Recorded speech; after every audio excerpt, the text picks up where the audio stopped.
Вітаю, шановні учасники. Hello, everybody. I'd like to welcome you here in our today's third webinar. So thank you very much for your participation and your engagement. And we are starting. Noam, the floor is yours. Okay, excellent. First thing, I would like to refer to something that came up in the last meeting. I don't remember who specifically asked that, but I remember the question because it put me in a very awkward position. The question was, does this method that you introduce of Tao, Yin, Yang, and all this, does it refer to mental depletion? Does it refer to the fact that some of us have been engaging in this sort of work for a very long time in this very difficult scenario that we have here in Ukraine? And we feel exhausted. We don't have the energy to go on. So is there any reference to that in the method that you're introducing? And the answer was, of course, no. And the answer was, of course, yes. No, because specifically, I don't know and I haven't explored it. Yes, because, and this is what we have said from the beginning, as long as the method we introduce relies on Chinese philosophy, on the assumptions that we have introduced in the first lecture, there is a solution to everything, or there is at least an approach to everything. So I would like to refer to that question that came up through the lens of Chinese philosophy. Now, I will say in advance, I am not an expert on mental health. I am not an expert on cognitive behavioral therapy, which will have some connection to this. In fact, I am not an expert on anything. All I can say is what I see when I look at the situation from the lens of Chinese philosophy, and I hope that will be helpful. In addition, there is a certain person I know, maybe we'll discuss this later, Tatiana, and he has explored the field of preparing and recuperating from conflict, and we might talk to him and see if he has anything to offer. But if we are just looking at the Chinese philosophy aspect, as we can see here, we have the Tai Chi, which is the that circle with the black and the white and everything. And if looked at in a certain angle, it means that everything in life is conflict. Everything we have, everything we do, everything we perceive is conflict. Not necessarily conflict in the sense that we beat each other up, but some sort of push and pull between yin and yang. Let's say we have reality, right? Which is the whole Tai Chi. And then we have two aspects of reality. Let's say one of them is the white and it's yin, and it represents the fact that now it's minus 20 Celsius degrees below zero, okay? It's very cold. And the black means that the human body usually operates at a temperature of 36 degrees above zero. So this is yin and this is yang. Now, there is no fight between our body and the weather. They both exist. The weather is not saying, okay, I'll stop being cold, or I feel uncomfortable being cold, because the human body is not comfortable with this. And actually, our body simply freezes, but it doesn't fight the weather. What is the chi? What is the reality that we experience? We experience feeling cold. So feeling cold is simply the clash or the push and pull of yin and yang. Somebody robs me in the street, okay? Hits me on the head, takes my wallet. So basically, there is his point of view saying that this money is mine, and my point of view saying this money is mine. That's all there is to it. So as long as we can look at anything through the lens of yin and yang, we can at least think of some way to approach things, okay? If it is, it maybe it won't be the most effective, but it will be there and we can use it. So what is the conflict of feeling depleted? What is the conflict of feeling exhausted? It is the there is the reality of me, I don't know, having worked for 10 hours this day and 10 hours every day, okay? And the conflict is between me and myself. I am both sides of the conflict. Why? Because a part of me says, oh, that's it. I'm done. I need to just put my head down and go to sleep and maybe never wake up. And this is too much. And I'm feeling like I'm unraveling and I'm falling apart. Done. Can't go on anymore.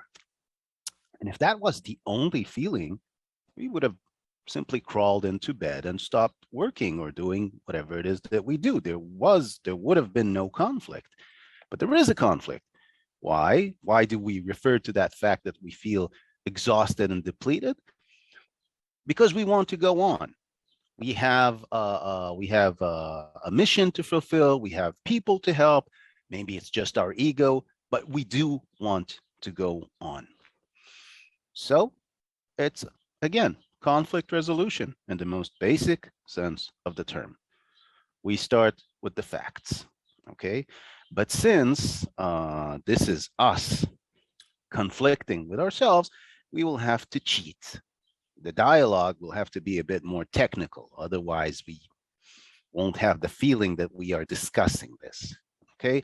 Now, again, I do not have any certification or any training in cognitive behavioral therapy, but those of you who are familiar with tools of cognitive behavioral therapy for resolving issues of obsession and OCD will see that this very much resembles what they offer. Again, this is just the result of the mechanical analysis of the situation with yin and yang. So we need to refer the facts, right? Both of our sides of the head, the one that wants to drop and the one that wants to go on, need to agree about the facts. So again, the technical solution for that would be to sit and write down what happened. Now, you will have to try to think about a frame of reference, about some time, the last week, the last hours. What is it that really got you down? Because if it will be from the day you were born, it will take some time. Maybe you don't have all that time. Okay, so let's say last week was horrific. It is now Sunday. I'm having a little rest and I'm saying, I don't want to do this anymore, but I'm conflicted because I do. Okay, so I write it down. Sunday, Monday, it was 1, 2, 3. I had these meetings, this and that happened then. And again, we need to be very careful how we describe this. I won't say the conflictants abused me and screamed at me and said I was the most horrible mediator in the world. This is not what happened. They just said, look, we don't think this is working. Okay, you're the most horrible mediator in the world is something you added. Try to be as objective as possible, the way you do with the conflictants when you ask them to describe what is the reality. So you go through that, and the element of writing or recording yourself, or maybe painting, or I don't know what sort of method you people like to use, any one of you, but you need to put things down concretely. Otherwise, your head will start messing with you and telling you, oh no, but this happened like this happened like that. No, once it's written down, it has some weight. Then, and again, this is a very common tool in cognitive behavioral therapy, you give in to the negative side, okay? Usually what we do, if you remember, whenever we try to approach a certain conflict, we first relate the opposite side and then our point of view. So if I'm assuming that I do want to go on, so I need to relate the negative part first. So I take my time, 5 minutes, 10 minutes, and I let loose and give the negative part its share. At least part of anxiety is you trying to alert yourself to the fact that something bad is going to happen and you feel like you're being ignored. And this makes you go completely crazy. So let the warning signs play out. Yes, I'm gonna drop. I'm gonna have a meltdown. I'm gonna have I don't know. I'm gonna have a stroke. People will hate me. I will do more damage than good. Let it do its course, because again, the more you push back, the more the conflict will escalate. And again, this is not psychology. This is something we have discussed all of these during those webinars. And if you can write it or record it, again, this is a trick taken from cognitive behavioral therapy. It will just make it more concrete. Okay. Now, as we said, yin and yang coexist. They don't negate each other. So then you relate your own point of view, not saying that, not as a negation of what you said before. You said, I'm going to drop. I'm not going to be able to make it. Now, the point will not be to say, no, no, I'm strong. I can do this, because this will just be conflict. Okay, we understand why you want to drop. We understand why you can't do this anymore. Now say, now represent the positive side, the one that does want to go on. Okay, don't try to suppress the negative. Just present the positive. Well, last week I helped two couples stay together. I do something I like. This is very satisfying work. This is just temporary, maybe a year, maybe 2 years, but I will not be working this way. This will not be the reality I will be facing forever on. Okay, that's it. That's everything I can tell you from looking at the Tai Chi. These are the only tools I have to relate to that question that rose from the last session. And being a very anxious person myself, having used a lot of CBT, cognitive behavioral therapy techniques, I can tell you that even beyond the question of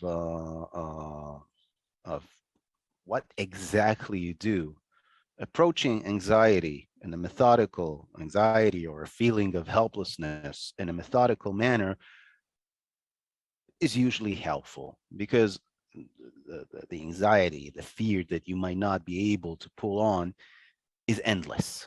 It is just a black hole.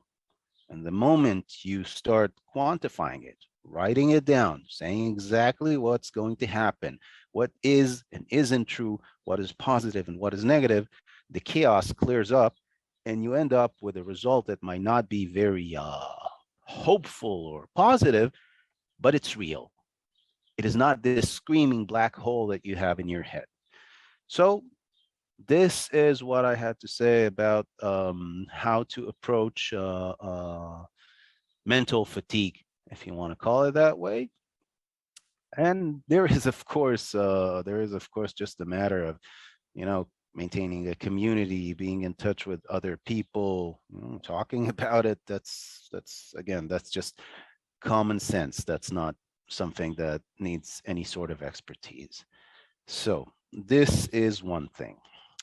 Now, I will try to relate to some of the examples I was given in order to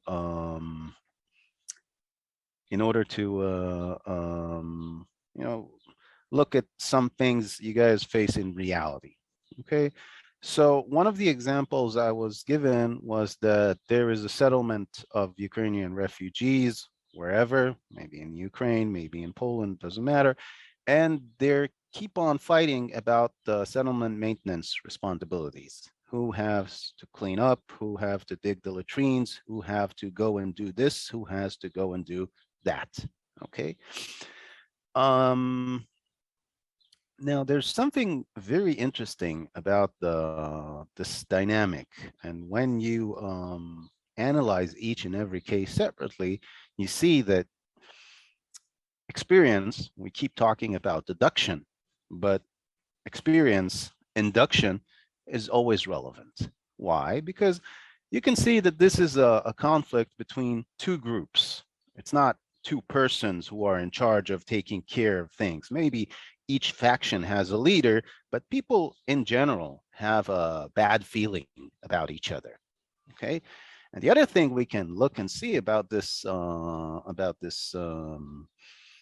conflict is that it is made out of a lot of small details.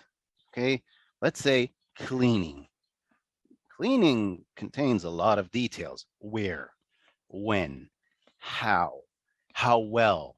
Okay, so one faction may be, I don't know, a bunch of obsessive cleaners, and they think that if the floor is not shining, then this is not clean enough.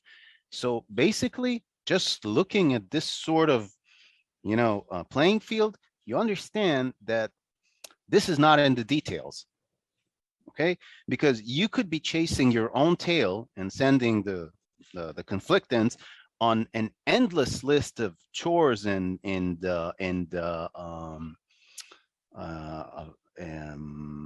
evaluations that will just keep them conflicting.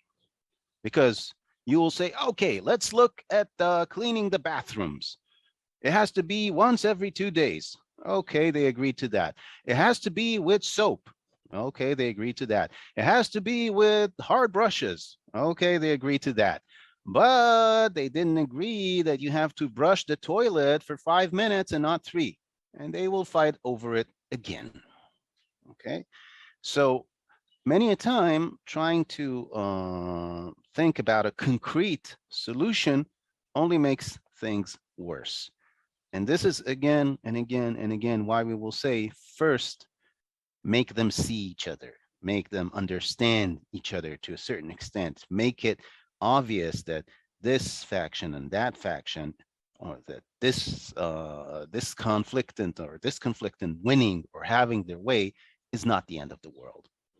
Okay, and then you can get away with brushing for 1 minute or 2 minutes or 3 minutes. Why? Because it is not the end of the world if the other was not 100% the way you wanted them to be. So the last time we talked about how to apply a general scheme, how to approach a conflict. So we'll just reiterate that, but with this case. So we said that the first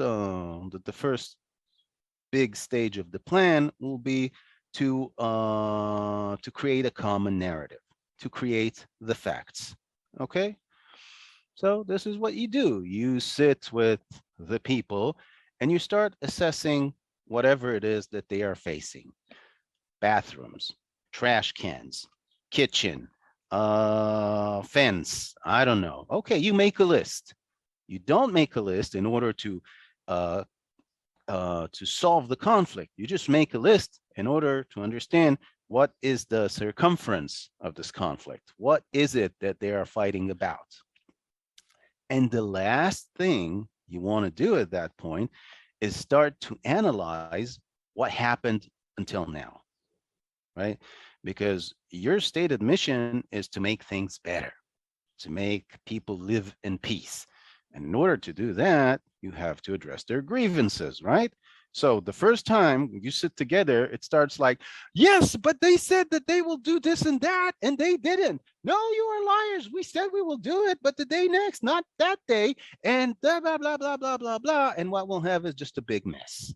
Okay. So again, when establishing the facts, you have to make it very clear that we are not resolving the conflict now. We are just laying the playing fields. Otherwise, everybody will go wild. Now, having said that, let's just remember that this is like human affairs. It's not like you're going to say, okay, shut up. Nobody talks about whatever happened before, just facts. It's going to work to a certain extent, but people will still fight. Okay. And as we said, you fish for these opportunities to introduce the second stage of yin and yang. even if it's 5 minutes after you started establishing the facts, and a couple of people start fighting over something, you have an opportunity here. So still, your main goal is to establish the facts, but still, you can give them some pointers on how to discuss this in a better way and point out that you are not listening to him and he is not listening to you. And there is some valid point in what he's saying and some valid point in what he's saying. Again, don't make it the main course, but it is something you can take advantage of. Okay. Then comes the stage of yin and yang, which is, as we said, the general mission of making one side see the other. Now, we can make it a bit more concrete, but it is not all that important. But nevertheless, let's make it concrete. We said we were talking about the first stage. Okay, we're establishing the list of responsibilities. This is what you guys have to do. Has to be done once a month. This is once a week, blah, blah, blah, blah, blah. Then you also assign a relative weight to each assignment, okay? And by that way, you can actually see what's important to who. Let's say that you say, okay, kitchen duty is like 7 out of 10. It's important, but not the most important. And one of the parties is going, wow, what do you mean? Food is the most important thing. It's 10 out of 10. Okay, now you've learned something. Okay, so you keep working it, and eventually you assign it, you say the importance is 9.5, whatever. It doesn't matter all that much. But you have established the facts. You made both parties say, okay, this is an 8, this is a 7.5. And you get some sort of list with certain weights attached to each assignment. Then you want to see what is the conflict. In fact, you need to understand that. We might want to avoid the fact, the point where we ask everybody, okay, so what do you want? But sometimes it's unavoidable, okay? Because one party is fighting because they want kitchen duty to be theirs. They don't want the other party to do it because they do it lousy. And the other party is saying, no, we're a part of this camp and we're taking part in this. You're not better than us. Okay, that's legitimate. You need to understand what's bothering each party. Now, what they say is not necessarily what's bothering them. Okay, it could be that there are rich people and poor people in this camp, and the rich people want to take care of the kitchen duties because poor people are dirty and they don't want to eat what the poor people cook. I don't know. You will have to see for yourselves. But you need to give them the opportunity to say what it is that they want. Okay. And when they do, you just need to point out, look, we are just listening now to what you want. This is not going to happen. You need to understand that because we're now mediating. We're not the good fairy who just gives everybody what they want. Okay. Now, if we're talking in general about yin and yang, of course, there is the matter of making one party see the other, etc. But here we can give another angle to that. Okay. We want to solve the conflict. Okay, so the opposite to this goal will be not to solve the conflict. You know what? Let's not solve the conflict, or let's solve it in a way that at least one of the parties doesn't want it to be solved. Let's say nobody does the chores at all. Okay, right, so everything becomes dirty and people become sick. Some of them die of malaria. Some of them run away. We're being kicked out of the settlement because our hosts are saying that we don't take care of ourselves. Okay, that's good, right? Because we have now just seen what happens if we don't resolve this. I'm just saying, look at it. I'm not trying to scare you. We're just discussing this, okay? And again, don't do the mistake of saying, see, if you don't take care of this, you will be kicked out of here and your children will die of hunger. No, this is an approach people don't like. Okay, they don't want to listen once you scare them, but go there. Or again, another angle of doing this is looking at one of the parties. You feel like they're, in the right mood for it and say, okay, let's say you lose. Let's say this party gets everything they want. No, no, no, I can't accept that. We're just playing here. Just let them have everything the way they want. What's gonna happen? Oh, this is gonna be awful. Yeah, I know it's gonna be awful, but is it gonna be the end of the world? If it is the end of the world, don't use that trick. But most times, what the hell is gonna happen? The kitchen is gonna be dirty. Yes, the kitchen is gonna be dirty. People will get sick. People get sick all the time. It's not the end of the world. Let's just establish that. Okay. So one of the tactics would be not to try to solve the conflict.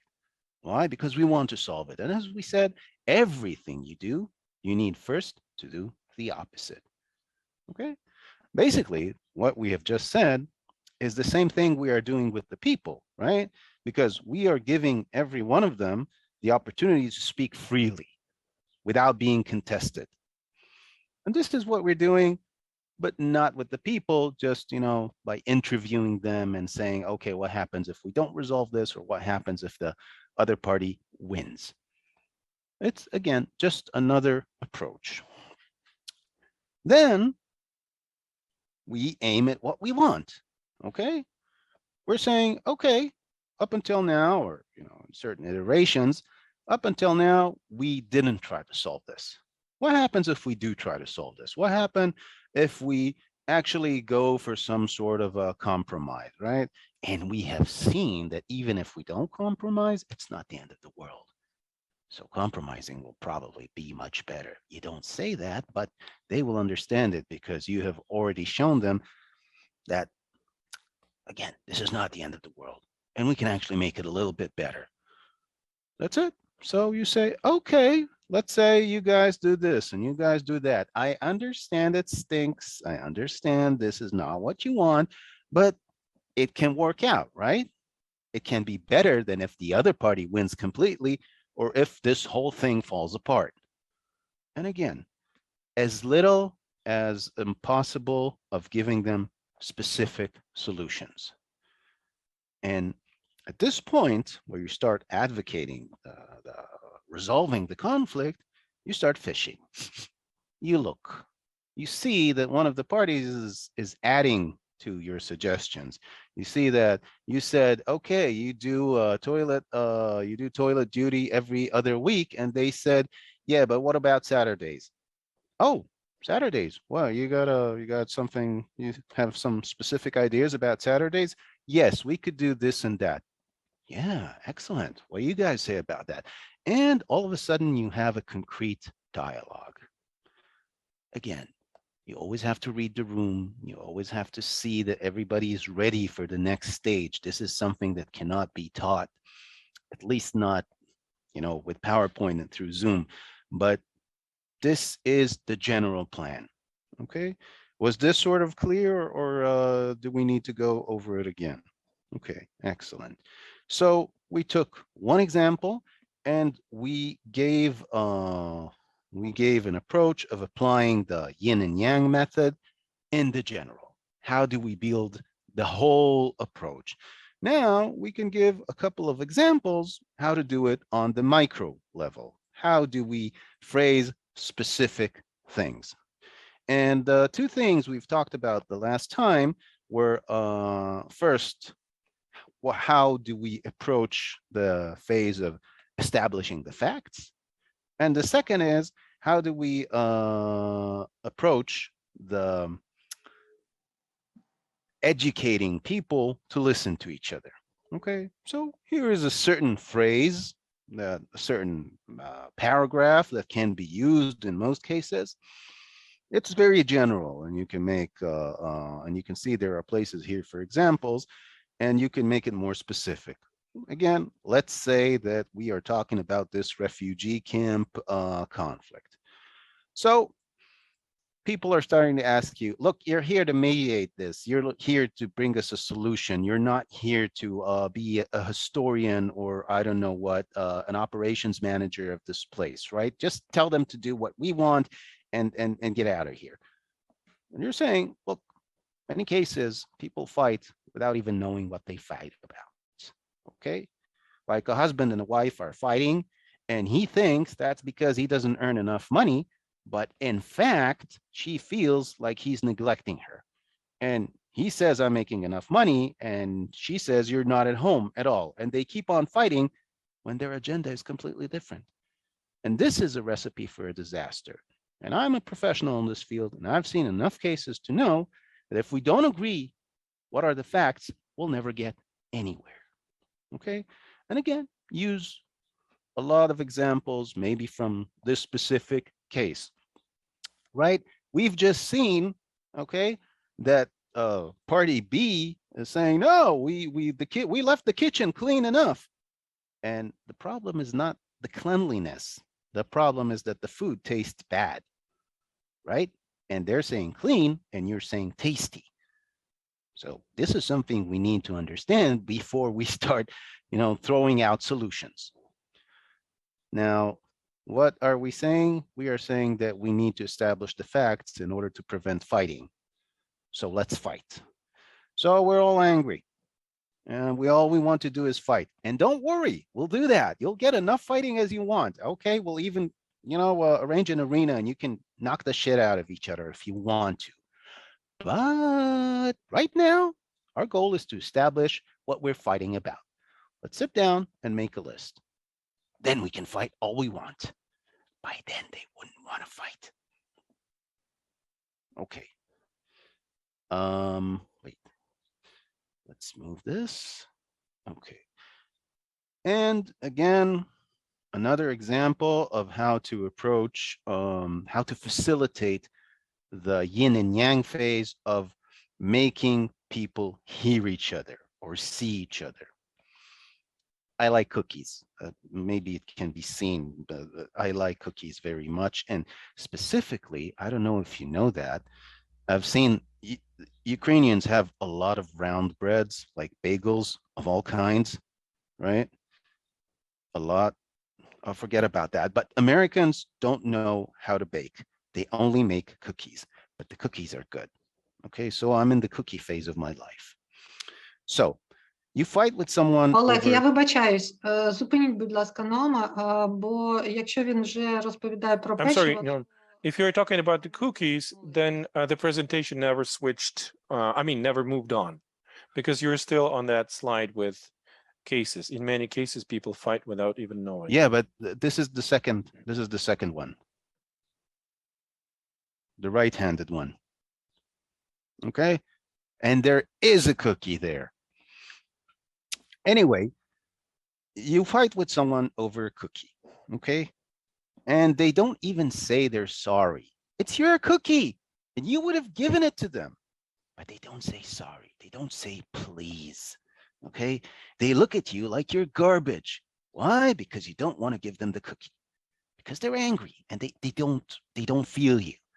At that moment, you forget the damn cookie and become angry yourself because you were humiliated and ignored. And actually giving the example of a small thing makes it more concrete, because you know that your ego is most times more important than a cookie. Not with me. I would sell my soul for a cookie, but most people would not. Okay, so again, you can establish it through whichever medium you want. And again, if we're talking about the refugee camp, we can say, look, people don't like it when the toilets are dirty, but they can take a brush and clean them themselves. What gets to them is the fact that another person was supposed to clean it, and he didn't care enough about them to clean it the way he should. This makes people angry. So always remember, we don't talk about only the facts. We are also talking about the feeling of humiliation and anger. So I may be wrong. Now, I'm advocating something that most people at first glance will not agree to. No, it's the toilet. It's not that I'm personally hurt. So I could be wrong, but I think nobody wants to feel like that. Now, if you have to, you can go on and get to the chi phase that says, and this is why we want to let everybody hear the other before we move on. You don't have to do that. That will most times establish itself. Okay. And oh, by the way, this is also an example, and you might listen to that again in the recording. This is also an example of what we called in the last meeting a narrative message. You tell a story made of single facts in chronological order, right? You can see that both paragraphs here looked like a child story. Alexei went out of bed, brushed his teeth, had breakfast, went to school. There he met the teacher and they fought. Because of that, he was angry. Not the most elegant, but extremely coherent and very effective when people are trying not to listen, not to understand. Right. So this was the first case of the refugee camp, and we looked at it from the global angle of establishing a battle plan. And also we gave a couple of examples of, specific phrasings that might be useful to establish facts and yin and yang. Right. Okay. So here we have another example. Again, a very complicated example, I think, okay, of a business owner. Tatiana, just tell me if I'm telling this right. A business owner who left, let's say at the beginning of the war, and closed his business for 2 months. Now, the employees had nowhere to work, probably didn't get, of course, they didn't get any money. And eventually, the business owner established himself wherever he was, and he started remotely operating the business, sending messages to his employees and making them operate the business. Is that correct? And his complaint, he went to mediation because he said that, in essence, the employees are resenting. They're not doing what they're told. They are trying to sabotage the work.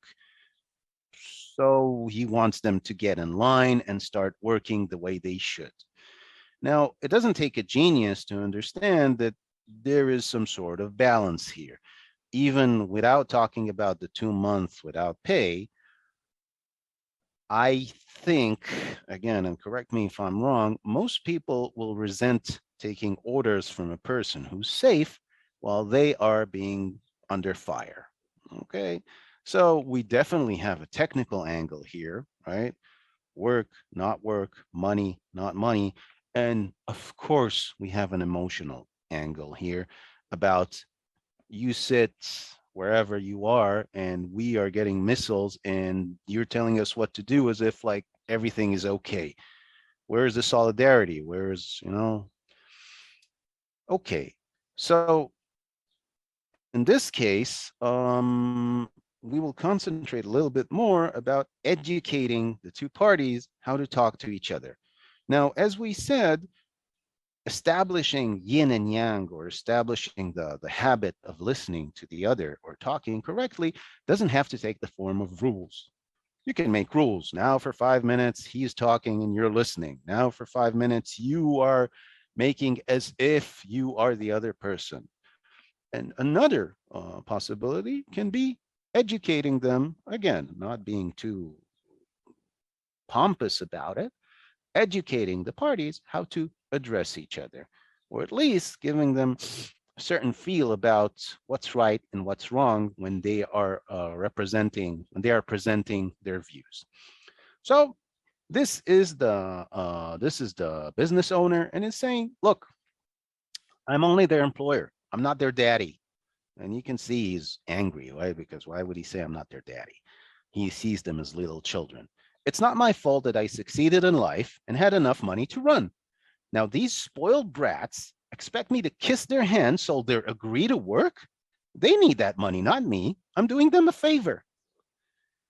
So you can see there are a lot of fair points here, but there's also anger.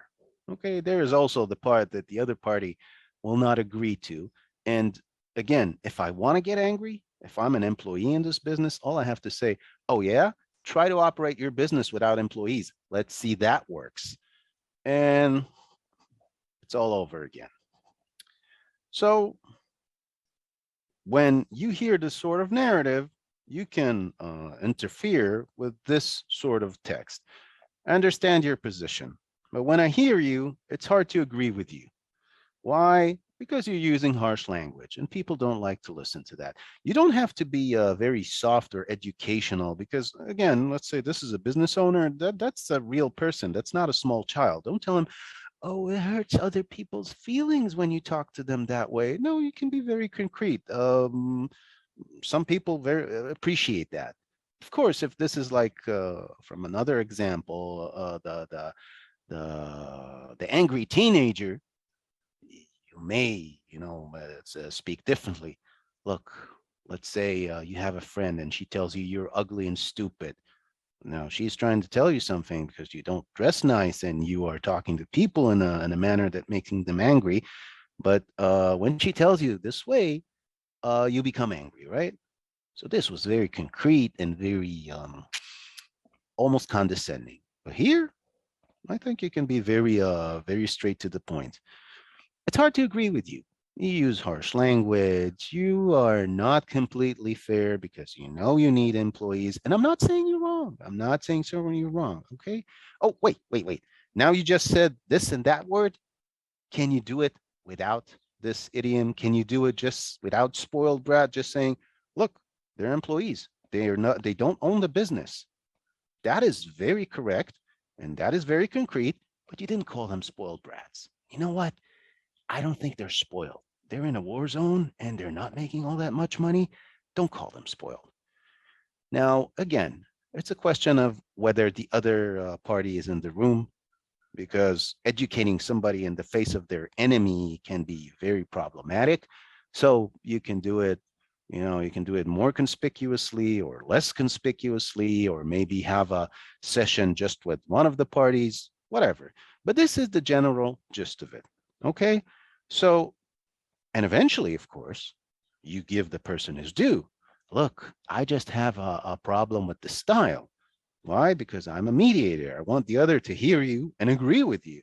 So let's make it more agreeable. Not because I think you're wrong, but because I want you to succeed. Okay, so what you might have at the other end is, this is exactly what he said before, but more concrete, without the idioms, without the abuse, without the insults. Look, and you teach him to start with a fact, with a fact. Look, we've been working together for a while now, and I've never asked from you, again, the workers. Now he's talking to workers. I've never asked for you anything more than honest work. Everything was by the book. You did what you were asked to do, and you got what you deserved. Okay. Again, we can see that this person, if he thinks that he can operate his business from Poland or wherever with the others taking missiles, he's not the warmest person in the world. He is not a brother. He is not a father figure for his employees. So trying to paint that picture will just be false. So you stick to the fact, and the facts are that we work by the book. That's not a fun fact, doesn't make him the best person in the world, but it is what it is. So yes, I succeeded in life. I had the money to run away, and maybe that's not nice of me. Could be. Maybe a better man would have acted differently. Now, getting the business owner to say that, well, that's going to be difficult. But if he says that, then I think that at least 70% of the work is done. Because, if looked at coldly, the employees know that it doesn't matter if he's with them or not with them. As long as the business operates and they get their money, then he doesn't owe them anything. Like friendship, loyalty, good feelings, that's great, but he doesn't owe them that. And the moment he admits it, that he is not such a great person, they can say, okay, you're an asshole. We just wanted you to know that you're an asshole. And that might be the end of it. A better man would have acted differently, but I didn't steal anything from you or violated any part of our agreement. So you can hate me, but don't try to sabotage. Again, this will be the cheat, that the thing that he doesn't need to say. So you can hate me all you want. You know what? I'm hateful, but I didn't do anything wrong. So I don't think you should do anything wrong to me. You don't want to be my friend? That's okay. I don't want to be your friend either. So this is one example. And let's do the same thing with the employees. Okay. Up until now, the pace is okay. Everything is clear. Right. Excellent. So let's see what the workers are saying. Everything this piece of trash, right? This is easy money, right? Don't say trash. That's and then they'll tell you, what do you mean don't say trash? He's trash. He just left us here. I know, but you don't want to fight with him. You want to get to some sort of resolution. You say trash, we'll take another month solving this problem. So how about not saying it? So everything this piece of trash has is because of our hard work. He wants to sit in Poland like he's better than us and enjoy the money we make for him while the missiles are landing on our heads. He can fuck off. Angry, very, very angry. And again, it is very easy to see, again, if you just analyze what is being told to you, it's very easy to see how much concrete content there is there and how much emotional content there is there. And here, they don't say anything concrete. They don't say he owes us money, he stole from us, he's not living up to the agreement that we had. No, they're just angry. So the text is almost the same. I think it is the same. I think I cut and pasted it. I understand your position, but when I hear you, it's hard to agree with you. You use hard language and you attack the other party, and I don't think they'll be able to come to an agreement with you if you do that. Just the facts, okay? Now, that thing that you said, if I say this to you, will you be angry at me? Yes, but I don't deserve it. Okay, but he doesn't think that he deserves it. Okay, and we're not here to educate him. We're here to finish this. So, again, I think you're right. But now tell me again why you think you're right in a manner that I can listen to and think I'm him. Try not to piss me off. Look, we make this place work. Without us, this guy wouldn't have the money to run. Facts. So now we work, he earns, but sits in safety like he's better than us. Now, what is it that you don't like saying? But you have to say that. Okay, when the business works, we also make money. That's true. Right, remember that. The bread on your table is because of this man. As much as you hate him, he is the reason you have food for your kids. Don't ever say that to people, ever. Security officers in Israel love doing this. They like to get personal with the other person and blame them for neglecting their loved ones. Let's say they're sitting with a Palestinian worker and he is being involved in some sort of terrorist action, and they're telling him, look, when you do this, when you go to jail, your children will not have anything to eat, and your wife will be all alone just because of you. And they think that this is excellent leverage. No, when you accuse people of being so bad as neglecting their children or their loved ones, they become angry. They stop thinking rationally. Don't use the big guns. The big guns never work. And if they work, it means that the small guns could have handled this problem even better. So don't tell them, if not for him, you would have died of hunger. Don't. So when the business works, we also make money. That's true. But it's pretty obvious that we're getting a worse deal than he does, right? It is. It is obvious. Okay. And even the other guy can agree to that. All he's going to say is, of course you're getting a worse deal, because from day one, I worked harder, I was more successful, I made more money, and now I'm in a position that allows me to run away while you have to stay in the war. Then you start again. But you're over a certain hurdle. They understand that the problem is emotional and not technical. So that's one problem solved. Right. This was the second. Case. And the last example, before we wrap things up, maybe there are maybe if we have time, I'll show something small that I didn't do the last time. Here is a case that's a little bit different. Again, I am not familiar with all the details, and maybe I'm analyzing this wrong, but nevertheless, there will be cases like this. Okay. Apparently there's a couple, maybe they have children, maybe they don't, I'm not sure. The wife joined the fighting forces, just packed her things, I don't know, took her Kalashnikov and, went to war, which is admirable. But then again, she dismantled the family, right? She went with the national cause and forgot the family cause. Now, the children or the husband or whoever is there, they need her. And if she was not drafted by law, which I think she wasn't, then it was a choice.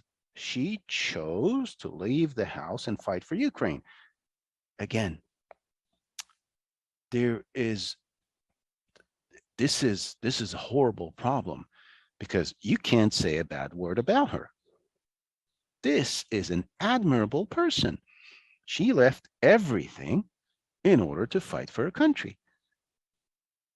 And the husband is also admirable because he could have gone too, but he chose to stay and keep the family intact. Again, I'm not sure there is a family there, but let's say there is. So there are two values here, very basic values. What is more important, the nation or the family? If you don't have a family, you don't have a nation, you don't usually get to have a family, right? Because if your nation is wiped out by Russia, then your family is also wiped out. All right. Yeah, but the country has to take care of that. If they want, they can draft me. And until they do, I need to take care of my family. This is also a part of keeping the country intact. So this is not a technical dispute. This is a very fundamental dispute that stems from a different set of values. There is almost no chance of making this work because in the end, it boils down to the fact that the wife says, look, I think that at this point, we need to support our country before our family. And the husband says, no, it's the other way around. And none of us has any possibility of saying what's right and what's wrong here. Actually, they're both right, if you ask me. And the thing is that this is so basic, so fundamental, there is no middle ground.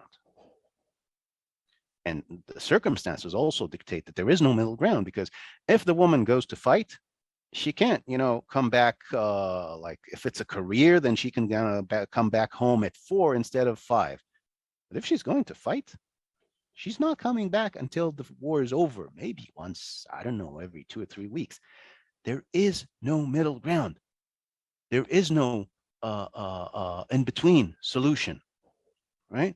And if God forbid that woman gets killed or injured in war, and she can no longer function as a part of the family, there's no going back. Okay, so it doesn't even matter how much she spent, how much time she spends at the front, how much time she spends at home. She is taking a risk that can break the family apart. And the husband is completely right at pointing that out. And again, she's also right. Why, I admire that woman. So what do we do? So it's just a matter of proportions. We said that we can apply this yin yang method. We can apply it to every sort of conflict, any sort of problem, as long as we look at the right proportions. Let's say we said I have a feeling of being depleted and fatigued.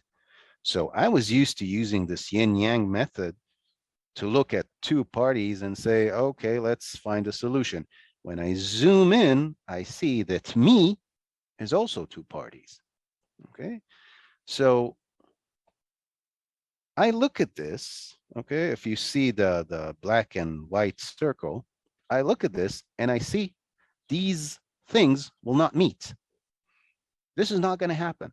This problem is not going to be solved. It's going to be a black spot on this relationship.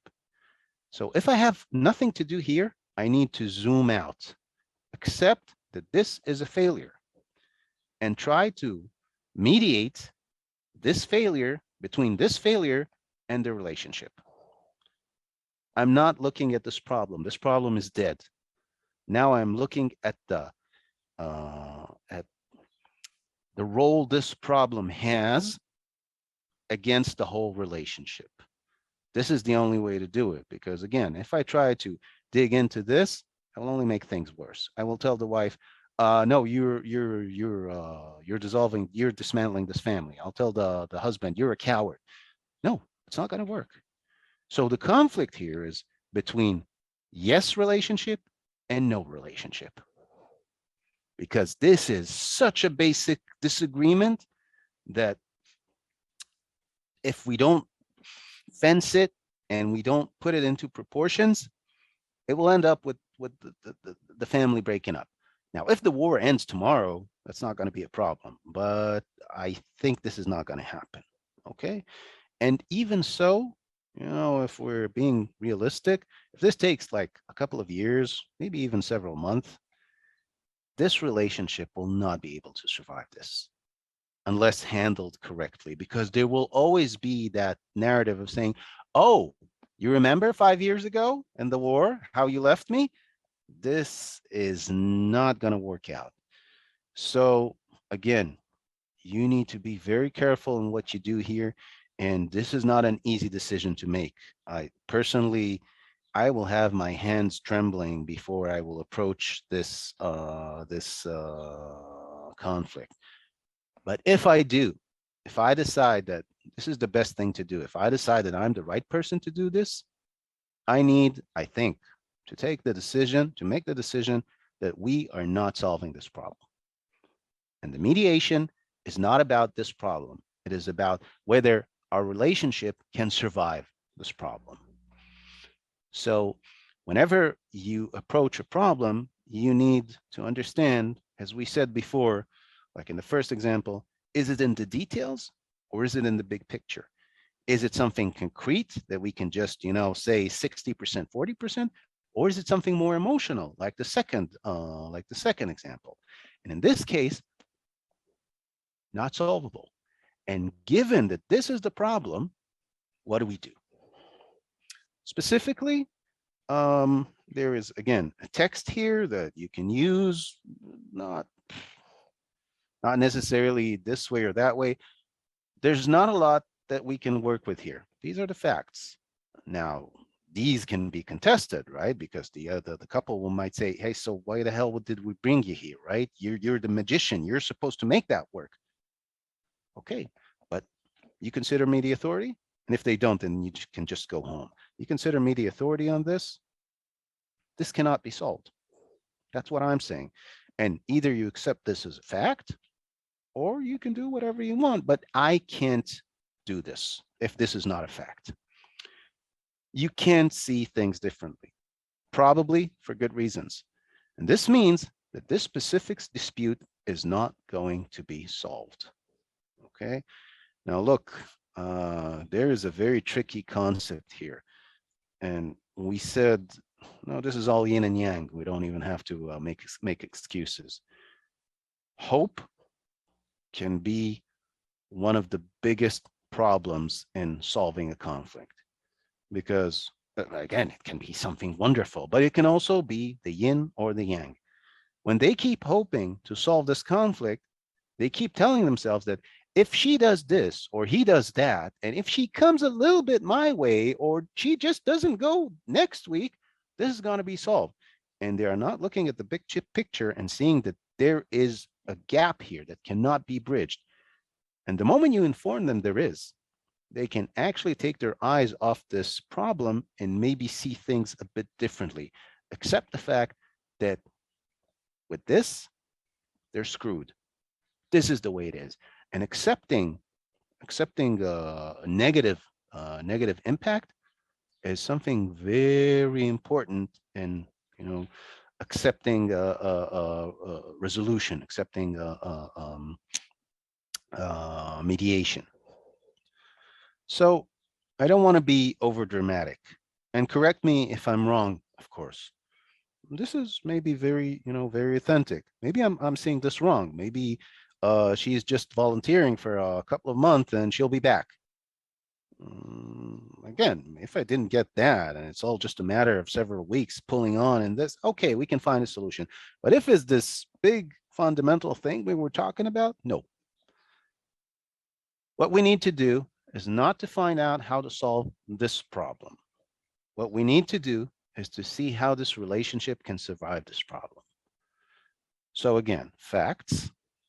Then I said, maybe my approach is not right. In a second, I will tell you what my approach is, what my yang is, but the yin is that I'm wrong. I'm completely stupid. I'm not seeing it clearly. Please feel free to correct me. But if I'm right, and this is not what we're doing here, we are looking at a completely different problem. So yes, I think this is a good point to derive from the 3 examples that we watched. And how much time do we have?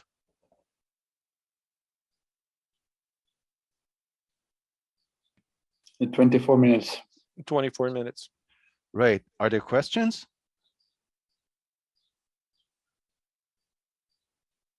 No. Okay. So we'll take 20 minutes to introduce something that relates to what we talked about now. 4 minutes to say how awesome me and the interpreter were. And then, yes. Excellent, excellent plan. Right. So cookies, more cookies. Right. We talked about that, Dennis and Tatiana, and again, I'll make it a bit superficial because we don't want to burden people just 5 minutes before we finish. But what we talked about today was very representative of this concept. Just for good measures, a lot of people use the word karma. Maybe they're right and I'm wrong, but what I know is that karma is not justice. Karma is not, okay, now you drive like a madman, tomorrow you will have a road accident and you will die. Or you take money from the poor, one day the poor will take money from you and you will not have anything. No, no, no, no. Karma is a Buddhist concept, and the Buddhists don't believe that there is a good, just God sitting in the sky and just, giving verdicts to everybody who deserve or did something bad or did something good. You can be a fantastic person your whole life and then just get cancer. How about that? What, is this justice? I don't know, maybe there is, but not that any of us can see. But why did you get cancer? Because your great grandfather had this gene that is susceptible to becoming cancerous. And he gave birth to your grandfather, and he gave birth to your father, and he gave birth to you. You did nothing wrong. You just got a fucked up gene. This is not justice. This is just saying that life is life. You don't get to resent life. You just need to understand where you are at a certain point. Okay. So if one day you find out that you lost all your money, you don't sit down and say, but I've been a good person. I never hit my kids. I always went to church and I gave charity when I had to. Why is this happening to me? There is no why. Your name is John Smith. You were born on the 3rd of January, 1981. you put your money in this and that bank, and that bank just lost all the money. It's not your fault. It's just what happened. So the whole point of this not very clear lecture is that in each and every point of our lives, every event, and specifically every conflict we approach, is at the end of a certain chain of events. People can be happy all their lives, then there is a great tragedy, and all of a sudden, they're not the people they used to be. If you'd have met them yesterday, they would be the nicest people you ever met. Today, they are sad and angry and frustrated. Why? Because their father just died, because their kid is failing at school. So what we said about the three examples we gave today is that we need to understand where we are. What is it that we are meeting? Because if we're saying, let's say we're talking about the refugee camp, we might be saying, oh, they're refugees and they got hosted by the Polish and they have a settlement and they have food to eat. That's good for them. They should be grateful. That's very logical. But guess what? They're not grateful. Why? Because they're awful people. Why? Because the Polish people who host them make them feel like shit, even though they give them food. So they're very right in feeling resentful and not being grateful. So whatever it is that you have in your mind, whatever it is that you think, you know, has to be measured up with reality. Do not apply what you think is right. Look at the situation, see where it's at, and only then start your work. So let's say if we're looking at this graph, if we're talking about Yana and Andre from the last webinar, when we start this, Andre is below zero. He doesn't want to hear, he doesn't want to speak, he doesn't want to anything. Okay, and all we need to do is just damage control. Yana's okay. She says, okay, they're not a big deal. We can probably hammer something out, no problem. So at this point, you can make a deal with Yana, but not with Andre, right? Now, don't make the mistake of looking at Yana and saying, oh, so this is not a big deal. Let's go for it, because one of your parties is not ready. Okay. And again, with the refugees, oh, they should be grateful. So we just, handle that chores thing and they'll all be happy. No, they won't. Why? Because. But you have to understand that. Or again, with the couple, with the woman who went to the war. I think family is the most important thing. So she should just come back home and everything will be great. Yeah, but she doesn't. Why? Because her father was an army general and he taught her that the nation is the most important thing. And you have no control over that. And if you don't take that into consideration and you don't understand that she is in a different place than you, then you're not a good mediator. Then, like a week later, Andre got some recognition that Yana left the restaurant and opened her own business, and she said, "Yeah, I was wrong doing that." And now he's happy. He doesn't want anything. He is as good as he can be, ready for a deal. But all of a sudden, Yana went through a week in which she said, "I'm such a horrible person. I am so I didn't have to do this, and you're so right." And all of a sudden, she became resentful. No, no, no, no, no, no, no, no. No, you and your mediator, you put me in the mood of admitting that I'm such a horrible person, and I'm not. And now she's resentful because you went too fast with her and made her admit things she didn't really feel. So now she's the problem. And a week after that, yes, Andre understands that this was too much. Yana understands that she can just, sign a small deal here and let this thing go and not see Andre forever. And they are both ready. But there is another person who right now is not ready. This person, right now it's a mystery man or woman. This person was the most cooperative party in this conflict up until a day before these guys were ready for an agreement. But now he's not. Why? Because he had a fight with his wife, or she had a fight with her wife, or his wife, or their whatever. Okay.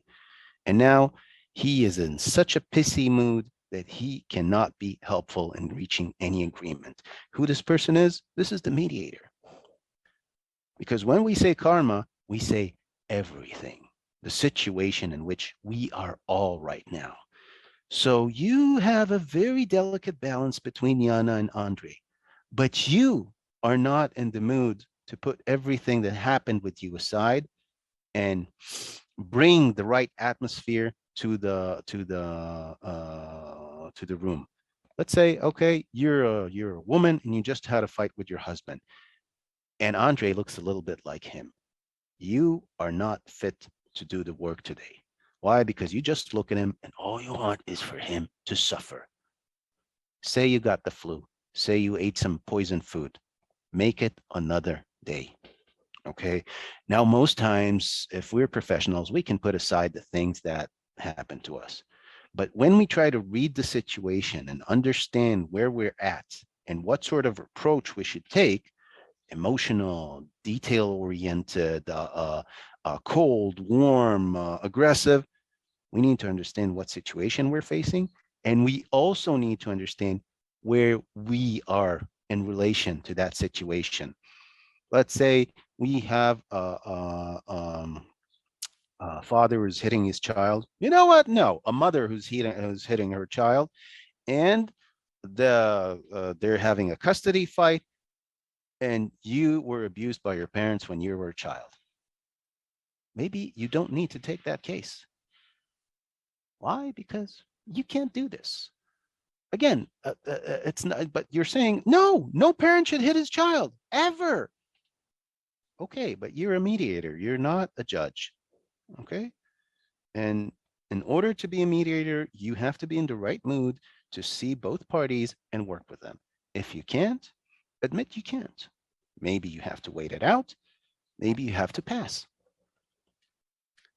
So this is the element of karma, and supposedly it comes before all the rest. Before we start relating the facts, we need to know what facts to relate, right? So if we know that Andre is super negative right now, so we don't start relating, okay, she didn't do anything illegal. No, he doesn't want to hear that. So we'll relate other facts.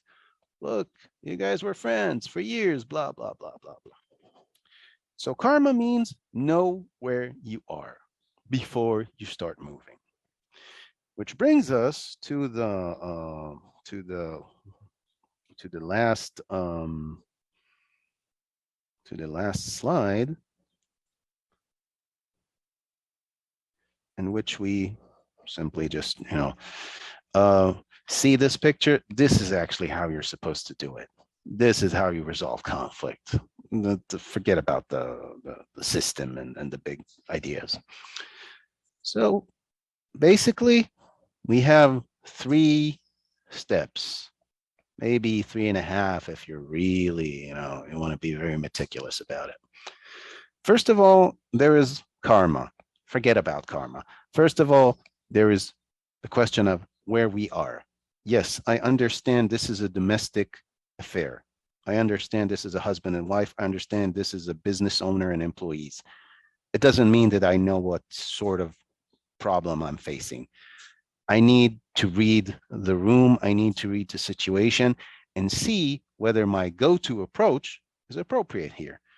It's okay to have a go-to approach. It's okay to, always pick up the phone, call one of the parties and say, hey, look, Antonio, this is not a big problem. Let's just all sit down, have a couple of drinks, and we'll be okay.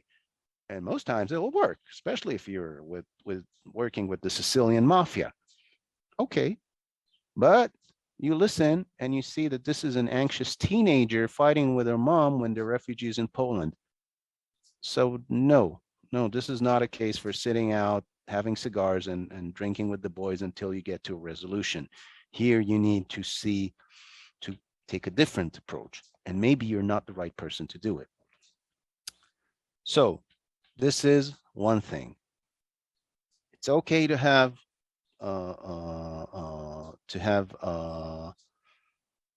ready-made solutions, You need to understand that they're not always applicable, and you always have to see what the situation is before you go in.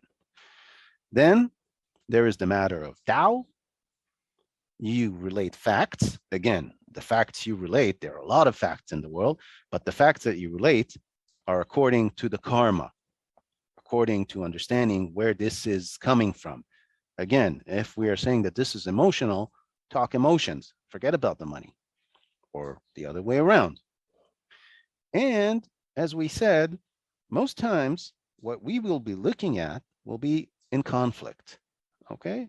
If we're saying this cookie is mine and this cookie is mine, talking about this cookie will probably not be a fact because every party thinks something different about that cookie. Let's start talking about where cookies come from. Mother cookie and father cookie, or, and there's a baby cookie and whatever. So if I'm saying, if some people fight about money, then you don't say this is his money or her money. You're saying, look, money is very important in life, okay? And it sometimes makes us very angry. I don't talk about what's right here. I start wider and probably earlier, before there was a conflict.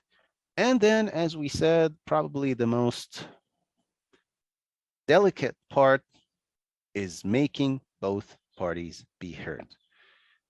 If we are talking not about yin and yang, if we're talking, basic, I don't know, mental constructs, I advocate that people don't fight over assets. They fight over recognition.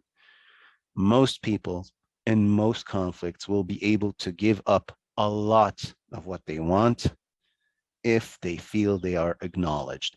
Because to begin with, they picked up the fight because they felt humiliated, angry, unheard, unseen.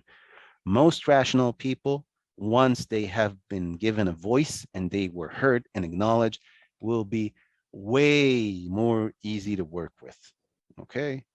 And then it's just a matter of details. Oh, how much do you want? $50? You're willing to agree for that? Excellent.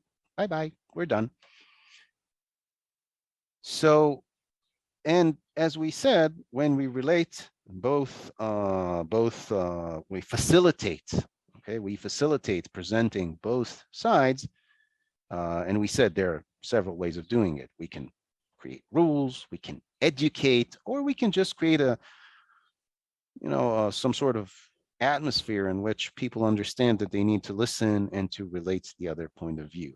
And eventually, you give a tiny small nudge to one of the points of views. Maybe it's yours, maybe it's one of the contestants, but you never push and say, okay, this is what's right and this is what we're going to do.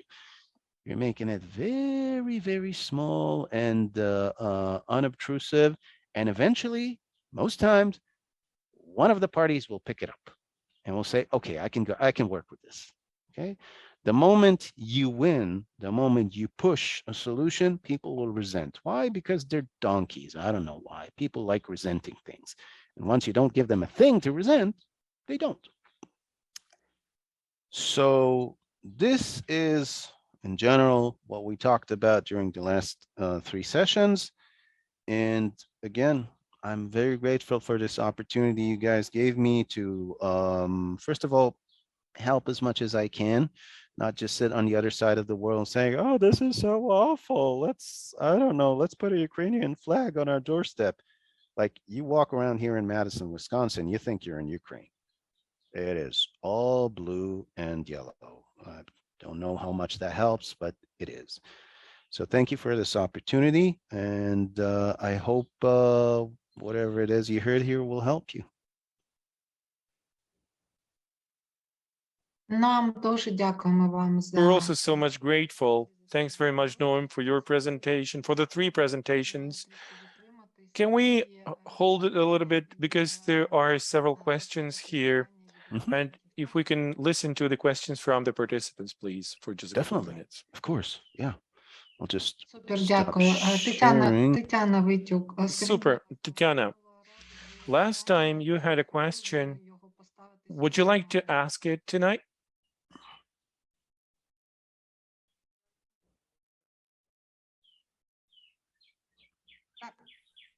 Тетяна, ви чуєте нас? Tatiana, can you hear us? Так, добре, тоді Тетяна. All right. Добре, тоді I так. can barely hear her. Ще ми отримали питання. All right. We also відповідно received a від, question from Irina будь Bohinska. ласка, чи So хотіли tell ви us його if you wanted to поставити ask на it right here, right now. Так, я би хотіла поставити, але Yes, I would like to таке ask one, питання, but my що question is ще so є, difficult. Так, воно дійсно дуже Yes, it is very складне complicated. питання, якщо я правильно And розумію, if то I ви understand you запитали, right, you якщо have three можливо, questions in one. якесь одне So if you can choose one, please, out of three. дякую за таку Thank you. можливість. Thank you Я for the хотіла opportunity. I звернути just увагу wanted to Наома до draw Noam's випадку, attention to взяття one case в полон when гарнізону міста Маріуполя. in Mariupol, Що навіть на those фотографіях soldiers дуже who were сильно besieged, наративі. they were then Коли українська imprisoned говорить про because they actually were left alone and they were circled and finally they had to Surrender. surrender. I'm sorry. Yeah. Mhm. So who can actually help negotiate to liberate those war prisoners? What if so much time is wasted and nobody is now talking to the other side? What if actually they get convictions already in the Russian Federation for being terrorists? Is there any framework for trying to negotiate, or there is any kind of toolkit that can be used by negotiators in this situation? First of all, I'm flattered that you asked me such a question because that's a big question. I think first of all, I don't know because this is, I think, much more politics and diplomacy than it is conflict resolution. So facilitating the connection between, I don't know, the Russian colonel who was in charge of the detainee camp and a mediator from the Ukrainian side, or maybe, I don't know, a German or a Polish or an American mediator, creating this connection is, I think, 80% of the work. If that can be established, then I think that whatever we said here applies, because let's say this is a Ukrainian mediator, then we just talked about this sort of negotiation, and we said they are going to convict them as terrorists. And all we can think about is those dogs, these are not terrorists. These are national heroes who were taken hostage in an act of war that is not. Now, if you come with this sort of attitude to negotiation, specifically, again, if I understand correctly, when we're talking about Russian army, this is not going to work. And the other person will just look at you and say, okay, so you're that right? This is the deal you're going to get. Nothing. So it's again, but I think that once you're a negotiator who actually gets to do this sort of negotiation, of hostage negotiation, then you probably are aware of the fact that you don't need to aggravate the other party. So I don't think I have a concrete answer for this, again, because the political and diplomatic side of this problem is way more big than the negotiation itself, as far as I can see. I'm sorry about that.